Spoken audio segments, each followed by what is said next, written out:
দর্শক আসসালামু আলাইকুম। দর্শক মণ্ডলী, চুয়াডাঙ্গা জেলার দর্শনা থানার সরাবাড়িয়া বাজার থেকে সবাইকে শুভেচ্ছা জানাচ্ছি। আমি সেলিম মল্লিক সুমন। তো দর্শক মণ্ডলী, আমি এখন যে সরাবাড়িয়া বাজারে আছি, এই বাজারেই হচ্ছে সাংবাদিক ইলিয়াস ভাইয়ের এক বন্ধু আছে, তার নাম হচ্ছে মিজানুর রহমান মিজান ভাই। তা আমরা সেই মিজানুর রহমান মিজান ভাইয়ের খোঁজে এই বাজারে ছুটে আসছি। আমরা ভাইয়ের সাথে পরিচয় হব এবং সাংবাদিক ইলিয়াস ভাইয়ের সম্পর্কে অনেক কিছু জানার চেষ্টা করব ভাইয়ের মুখ থেকে। তো আমাদের পাশেই সেই মিজান ভাই বসা আছেন। আসসালামু আলাইকুম ভাই, কেমন আছেন? জি আলহামদুলিল্লাহ ভালো। ভাই, আমার নাম হচ্ছে সেলিম মল্লিক সুমন। তো আমি একটা চ্যানেল থেকে আসছি। আমরা আপনার এলাকায় এই যে খাসপাড়ায় যখন গ্রামে আসছি, আসার পরে অনেক মানুষের মুখ থেকে আমরা শুনতে পেয়েছি যে এই এলাকায় একজন মানুষ আছেন সাংবাদিক ইলিয়াস ভাইয়ের, যে সাথে ভালো সম্পর্ক এবং ভালো বন্ধুত্ব, ছোটবেলা থেকে আপনারা একসাথে বড় হয়েছেন, সেটা জেনে আমরা ছুটে আসছি আপনার দোকানে। তো যাই হোক, আমি কথা বাড়াবো না। তো সাংবাদিক ইলিয়াস ভাই আসলে কি হয়, আপনার একটু পরিচয়, আপনার পরিচয় দিয়ে কিছু বলবেন। এমনি আমার রক্তের কোনো সম্পর্ক নাই, এক জায়গায় মানুষ এসেছে ছোটবেলায়। কিন্তু আপনি আরেকটা কথা বলছেন যে এ, আমার সাথে অনেক ঘনিষ্ঠ, এটা না, মানে আমাদের গ্রামের প্রত্যেকটা লোকের সাথে ওর ঘনিষ্ঠ, হয়তো বা কম বেশি থাকতে পারে, কিন্তু প্রত্যেকটা লোকেরই আমি জানি, প্রত্যেকটা লোকে ওর ভালোবাসে আর ও প্রত্যেকটা লোকের ভালোবাসে। কিন্তু এরকম বা কেউ দ্বিধাদ্বন্দ্বের ভিতরে নাই যে কেউ কম বাসে কেউ বেশি বাসে, হয়তো বা আমাদের সাথে একটু কথাবার্তা বলে, মানুষের সাথে কথাবার্তা বলে না, এরকমই। যাই হোক, কিন্তু এই যে সাংবাদিক ইলিয়াস ভাই আপনার বন্ধু, আপনি তো জানেন যে উনি একজন দেশ বারান্য একজন সাংবাদিক এবং বিখ্যাত একজন মানুষ। এই যে জুলাইয়ের যে গণঅভ্যুত্থান গেল, এর পিছনেও তার অগ্রণী ভূমিকা ছিল ওনার এবং পিনাকিদার, এটা তো আপনারা জানেন। হ্যাঁ, এবং সারা বিশ্বে যেখানে বাংলা ভাষাভাষী যত মানুষ আছেন, সমস্ত মানুষ তাকে চেনেন, সাংবাদিক ইলিয়াস ভাইকে। এই যে একজন বিখ্যাত মানুষ, আপনি তার বন্ধু, এটা আপনার কেমন লাগে? আমার মতন মানুষ আমার মতন মানুষ ওর সাথে সম্পর্ক রাখা মানে, বা ও আমার চিনে, আমি এদিকে অনেক খুশি। কিন্তু আল্লাহর কাছে দোয়া করি যাতে ও আল্লাহ অনেক বড় করে, আর ও 70 ভিতরে আছে, ইনশাল্লাহ বড় হবে। জি হ্যাঁ, অনেক সত্যের পথে তিনি আছেন। তো আপনি এই ব্যবসা কতদিন যাবত করেন? আমি এই ব্যবসা করি 4 বছর ধরে। 4 বছর। আচ্ছা। তো ইলিয়াস ভাই, উনি তখন আমেরিকায় আছেন, আপনার সাথে কথা হয় মাঝে মধ্যে?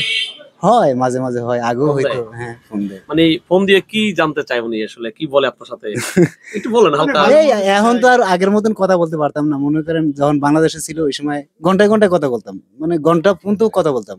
এখন হয়তো ওইরকম সময় দিতে পারে না, 2 মিনিট 4 মিনিট 5 মিনিট। এই মাঝখানে কয়েকদিন আগে মনে হয় 1.5 ঘন্টা কথা বলছিলাম, আমরা সব বন্ধুরা মিলে, বন্ধুরা? বন্ধুরা মিলে 1.5 ঘন্টা। কিন্তু এই যে কেউ কেউ মাইরা বললাম, কেউ কাইটা বললাম, ওইরকম না, মানে মানে just- আমি যার আগের যে স্মৃতিগুলো আছিল, কথাগুলো ওই ওগুলাই বিষয়ে। বলতাম আর হাসতাম।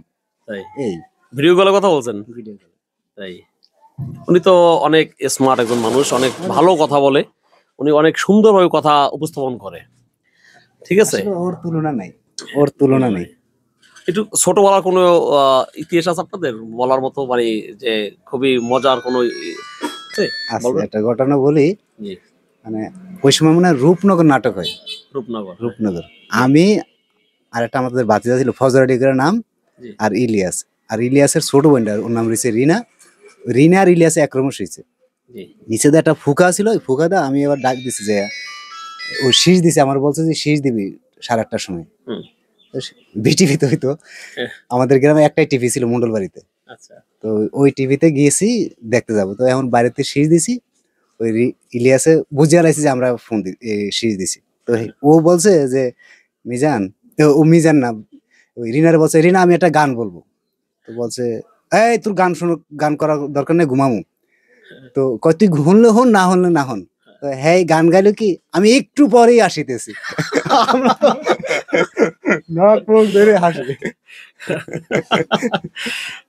এরকম এরকম যে কত স্মৃতি আছে বলা যাবে না ভাই, এগুলো সব মনে নাই আর বলতে পারবো না। ওই হয়তো এক সময় হইলে বলা যায়।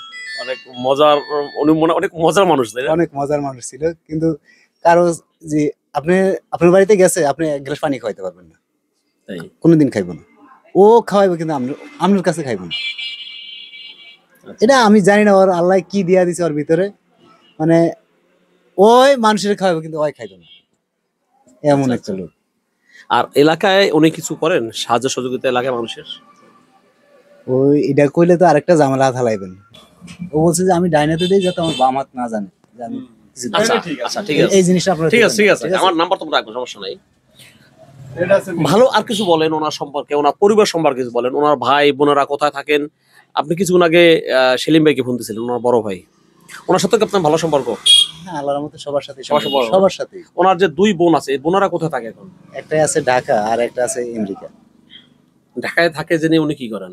উনি এখন ওনার বেকার, ওনার স্বামী চাকরি করতো আপনার সিআইডি তে, ওর চাকরিটা গেছে গা, চাকরিটা সরকারি নিছে খালি ইলিয়াসের সম্পর্কের কারণে। তাই? আমি ওনার সাথে সিআইডি অফিসে গেছিলাম, হেড অফিসে। ও মানে ওনার চাকরি এই বিগত সরকার যে ছিলেন শেখ হাসিনা সরকার, চাকরি ওনার থেকে মানে এই কারণে বাদ দিতেছে। এই কারণে চাকরি গেছে। ও আর শুনছিলাম যে ওনারা যে দুই ভাই, মানে তিন ভাই, মানে না সাংবাদিক ইলিয়াস ভাইয়ের যে ভগ্নিপতি, ওরা দুই ভাই। দুই ভাই না, এবং দুই ভাই দুই দুই বোনকে বিয়ে করছে হ্যাঁ, নাকি দুই বোন। শুনলাম। হ্যাঁ, দুই বোনকে বিয়ে তো আরেক ভাই তো পুলিশ, সেও তো পুলিশ ছিল নাকি? না না, সে ছিল ফরেস্ট অফিসার। ফরেস্ট অফিসার, আর উনি ছিল সিআইডি তে। তো সিআইডি থেকে ওনাকেও অবসরে দিতেছে। উনি ওই আগে ওই যে এখন কি করেন? ডিবি লটারি আছে না, ওই ডিবি লটারিতে আমেরিকা গেছে করা। ছোটজন, ছোট ওই যে রিনা আপু, আর এই যে বড় আপুর যে হাজবেন্ড, উনি ওই ভাইয়া কি করেন এখন? এখন বেকার, এখন তো বেকার। স্থানীয় ঢাকার ওনারা? ওদের বাড়ি আছে কুমিল্লা। ঢাকা জমি টমি কিনছে, ওই রিনারা কিনছে। পাগলা মনে হয় জমি কিনছে, ওই জমিতে আমি গেছিলাম। ওই পাগলা জমি কিনছে, ওই জায়গায় বাড়ি করছে। বাড়ি করছে। আচ্ছা, ইলিয়াস ভাইয়ের আসলে সন্তান কয়জন? দুইজন ছেলে মেয়ে আছে না? দুই ছেলে, দুইটা ছেলে। দুইটাই ছেলে। আটা বিষয়, ভাই বিয়ে করছে কোথায়? উত্তরা, উত্তরা। উত্তরায়? ও ঢাকার স্থানীয় মেয়ে না ভাবি? ও এখন ভাবি সহ কি বাচ্চা সহ আমেরিকায়? ওনারা কি একসঙ্গে? না না, এক সপ্তাহ আগে গেছে। এক সপ্তাহ এক সপ্তাহ আগে গেছে ইলিয়াসে, এক সপ্তাহ পরে গেছে ওর। ও আচ্ছা। ওই সময় বাচ্চা হয় নাই, বাচ্চা হয়েছে ওই দেশে যায়। ও তাহলে বাচ্চা মানে ওই দেশে যাওয়ার মনে 1 মাসের মধ্যে বাচ্চা হয়েছে। তাহলে তো ইলিয়াস ভাইয়ের এখন ছেলেরাও নাগরিকত্ব পাইছে দেশে। অবশ্যই আর পাইছে। ইলিয়াস ভাই তো পেয়েছে নাকি? পাইছে কিনা এটা আমি শেয়ার করতে পারি না, কিন্তু বাচ্চারা যেহেতু পাইছে তাহলে বাবা মা এমনিতেই পাবে। এখন এটা আমি যেহেতু ভাই বোনের একটা বিষয় আছে। এটা জিজ্ঞেস করি নাই, কিন্তু এখন বিষয়টা হচ্ছে ওনার যে বউ বাচ্চা সহ এখানে থাকে, ওনার বাবা মা কি আছেন দেশে? না, দুজনই মারা গেছে। মারা গেছে না? দুজনই মারা গেছে। আগে ওর আব্বা মারা গেছে। আরেকটা বিষয় শুনলাম, ইলিয়াস ভাই এটা নিজেও স্বীকার করছেন, উনি ওইখানে কি ইয়া করেন, উবার ড্রাইভ করেন না? নিজের গাড়ি আছে? নিজের গাড়ি না, না না, নিজের না। আমি জানি কিস্তিতে মনে হয় গাড়িটা নিয়েছে। কিস্তিতে নিচ্ছে? প্রথম যে গাড়ি চালাইতো ওই গাড়িটা কিস্তিতে নিছিল। যাই হোক, যাই করে সে হালাল কিছু করতেছে এবং অবৈধ না বৈধ কিছু করতেছে, এবং এটা ছোট হওয়া কিছু না। না, বিদেশে আমেরিকাতে যারা থাকে, ইউরোপে যারা থাকে, সবাই কষ্ট করেই চলে। তো আমি যতটুকু জানি সাংবাদিক ইলিয়াস ভাই একজন ভালো মানুষ। যাই হোক, এখন বিষয় হচ্ছে আমরা যখন শুনছি যে মিজান ভাই নামক একজন ভাই আছেন, ব্যবসা করেন বাজারে, সরাইবাড়িয়া বাজার, এই বাজারে মিজান ভাই ব্যবসা করে। তো এটা শুনে আমরা আসছি, এবং এই মিজান ভাই হচ্ছে সাংবাদিক ইলিয়াস ভাইয়ের মানে খুবই কাছের বন্ধু, যার সাথে সবকিছু শেয়ার হয়, সবকিছু কথাবার্তা হয়, এই বিষয়টা। তো যাই হোক, খুব ভালো লাগছে আপনার সাথে পরিচয়ে মিজান ভাই। আরেকটা বিষয়ে মিজান ভাই জানতে চাই, এই যে শুনলাম যে ওনাদের বাড়ির যে ভিটা, হ্যাঁ, ওনার যে মাঠের জমি সব বিক্রি করে দিয়েছে, এর কারণটা কি আসলে? এটা তো আপনারা কখনো কিছু বলেন তাদেরকে? ওরা প্রথম গেছিল ওদের বাড়িটা, এতে যাওয়ার সময় ওই জায়গায় ওরা ওরা আবার পেনশনি টাকা দিয়ে মনে যত সম্ভব ওদের বাড়িটা কিনছিল ঢাকায়। পরে এন থেকে বাড়ি বেঁচে যায়, ওরা বাড়ি করে পরে আস্তে আস্তে আস্তে মাঠের জমি বেচে। আগে বিক্রি করছে বাড়িটা? আগে বেচছে বাড়িটা, আগেই বেচছে বাড়িটা। বাড়িটা একদম কম দামে বেঁচে গেছে। না, এটা বেচা তো উচিত হয় নাই। হয়তোবা আমাদের এই ভিডিওটা সাংবাদিক ইলিয়াস ভাই দেখবেন। ইলিয়াস ভাই, আপনি অনুভব নেবেন না, আপনাকে আমরা ভালোবাসি, শ্রদ্ধা করি, সেই হিসেবে অনেক কথা জানার চেষ্টা করি, সাধারণ মানুষও জানতে চায়।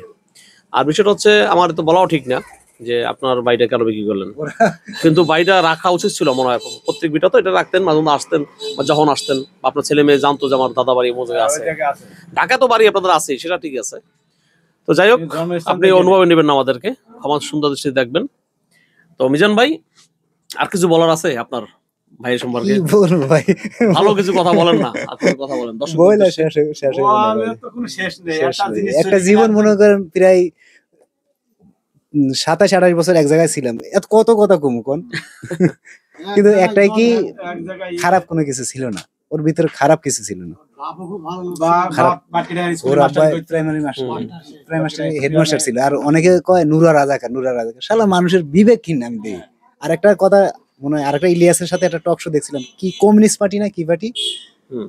ওই পার্টির একটা লোকে বলছিল ওই জীবননগর থানা এই সেই বংশ জানে না কিছু, অথচ ওর নামে রিপোর্ট করে।